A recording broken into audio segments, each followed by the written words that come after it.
Capítulo 271 Fama. Belai atualmente estava fervilhando de pessoas.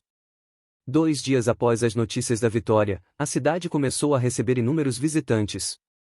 Seja exércitos próximos dos Leões Dourados e até mesmo exércitos de outras legiões. No final do 3º dia, com a chegada do apoio vindo de Strona, quase 40.000 homens estavam estacionados em Belai.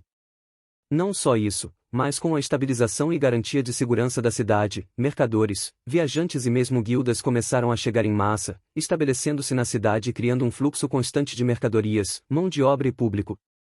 No total, somando os exércitos e população que chegavam sem parar, 100.000 pessoas estavam em Belai, fazendo com que se aproximasse do número máximo populacional que poderia comportar. A outrora cidade abandonada e esquecida, agora havia se tornado uma importante base de apoio do avanço da campanha contra os orcs, estava tão movimentada que era comparável às bases avançadas das 10 grandes legiões. Sentindo-se ameaçados, os orcs lançaram pequenos ataques nos entornos de Belai, tentando quebrar o fluxo de humanos chegando, entretanto a maioria dos ataques terminou na subjugação completa dos orcs, obrigando-os a recuar.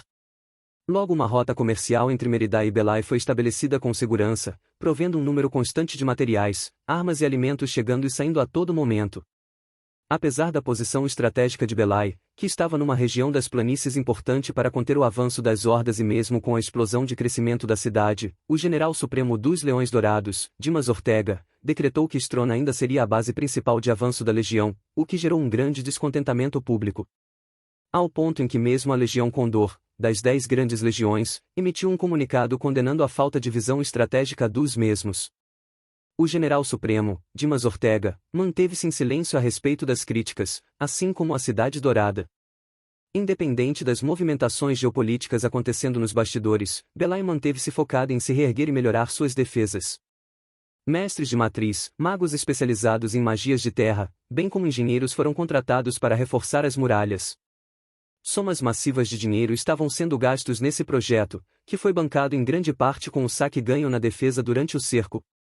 A ação foi vista com bons olhos pela população, bem como os novos residentes que chegavam. Segurança e uma defesa estável e firme eram fundamentais para qualquer cidade do fronte. Enquanto via as milhares de pessoas andando para lá e para cá, Fernando ficou absorto em pensamentos. Se eles tivessem investido tantos esforços durante o cerco, muitas vidas poderiam ter sido poupadas, pensou, irritado, ao se recordar dos membros do Pelotão Zero que morreram. As pessoas e principalmente aqueles que estavam no poder só se moviam quando havia benefícios tangíveis. Se a alta cúpula dos Leões Dourados tivesse acreditado que Belai poderia ser salva e tivesse mandado mais tropas junto, a batalha não teria sido tão brutal e violenta. Não só eles, mesmo as guildas, legiões, mercadores e outras forças, quando a cidade estava em risco de ser tomada, todos a abandonaram e ninguém se atreveu a enviar ajuda. Entretanto, quando Belai saiu vitoriosa, esses poderes não hesitaram em enviar pessoas para tentar colher benefícios. Balançando a cabeça, Fernando deixou o assunto de lado, pensar nessas coisas só o faziam ficar irritado sobre o quão podre a humanidade poderia ser. Deixando isso de lado. O que eu faço agora? Pensou, enquanto acariciava sua pulseira de armazenamento. Naquela manhã, Raul anunciou a divisão de saque de todos que lutaram na ala direita. No total, a ala direita havia recebido incríveis 4.000 cristais de orcs dobates. Era um número que ficava abaixo apenas do exército central, entretanto, o número de batalhões na ala direita era muito menor que do primeiro, fazendo com que, proporcionalmente, a divisão de saque fosse muito maior. Apesar do número assustador de cristais, ninguém questionou o assunto. Era dito que Raul, que comandou a ala direita, havia tido um aumento substancial de força e que logo seria promovido a capitão, fazendo com que todos se calassem a respeito dos ganhos. Também havia o fato de que os esforços da ala direita foram um ponto crucial para a vitória.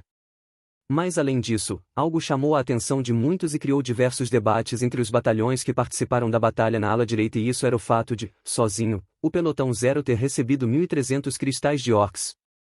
Isso era cerca de 1/3 do total ganho na batalha. Muitos alegaram que Raul estava usando sua posição como comandante da ala direita para favorecer seus subordinados. Alguns subtenentes até mesmo apresentaram reclamações formais a Dmitri. Mas o que surpreendeu a todos é que o major fez uma declaração a respeito logo em seguida. Tendo em vista os relatórios, bem como o que eu vi pessoalmente, posso afirmar que as contribuições do Pelotão Zero foram fundamentais para a vitória de Belai. Não só isso, eles tiveram um desempenho glorioso no campo de batalha, tanto na ala direita quanto na batalha principal. Além disso, seu líder, Fernando Nóbrega, foi quem articulou a estratégia que nos levou à vitória, então não só seus ganhos são justificados e razoáveis, como podem até ser insuficientes para pagar suas contribuições. Com a declaração de Dmitri, um alvoroço ocorreu em Belai, muitos estavam se perguntando quem era Fernando e quem era este pelotão zero. Muitas das pessoas que haviam recém-chegado à cidade nunca haviam ouvido falar deles. Como pode um simples pelotão ser tão importante numa batalha dessa escala? Muitas pessoas se perguntavam em ruas e bares. Deve-se saber que Dmitri era foco central de muitos poderes e da legião nesse momento, suas palavras carregavam grande peso. Sua vitória sobre um Orc Lord havia o colocado em grande destaque.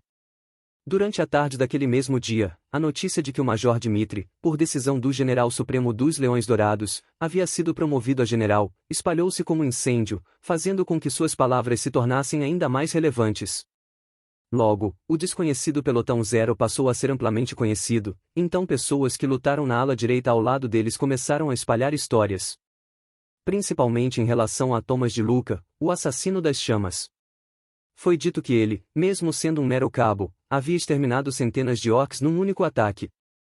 Ilgnir também recebeu muita atenção, sendo chamado de Ilgnir, o bárbaro devido aos seus 2 machados gigantescos e sua aparência descuidada.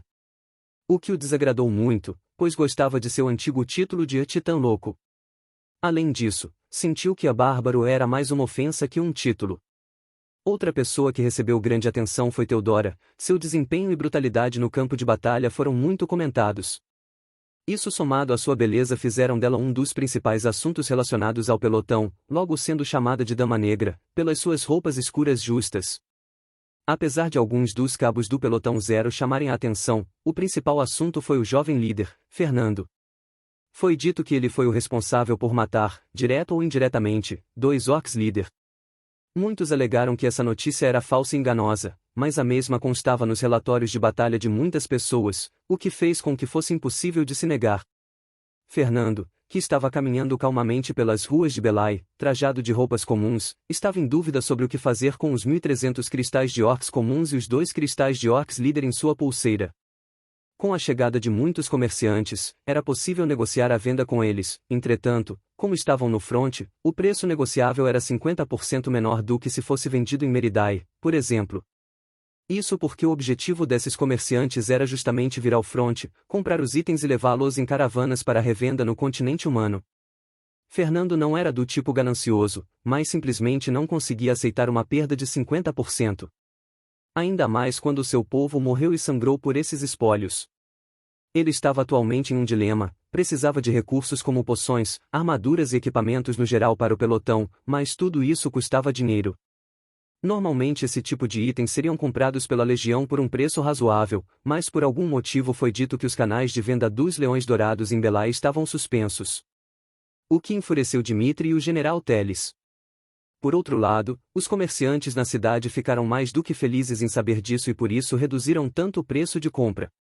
Malditos inúteis! Fernando disse, referindo-se à liderança dos Leões Dourados, que o desagradava cada vez mais. Nesse ponto ficou evidente até mesmo para ele que havia alguém dificultando a vida deles. Ao entardecer, um convidado ilustre chegou a Belai, o general Wayne. Como um dos principais estrategistas e generais da Legião dos Leões Dourados, sua fama era enorme. Foi dito que seu objetivo vindo até Belai era para oficializar a promoção do Major Dmitri para general. Naquela noite todas as patentes importantes presentes em Belai foram convidados para uma grande cerimônia de premiação, que seria realizada no salão central do general Teles.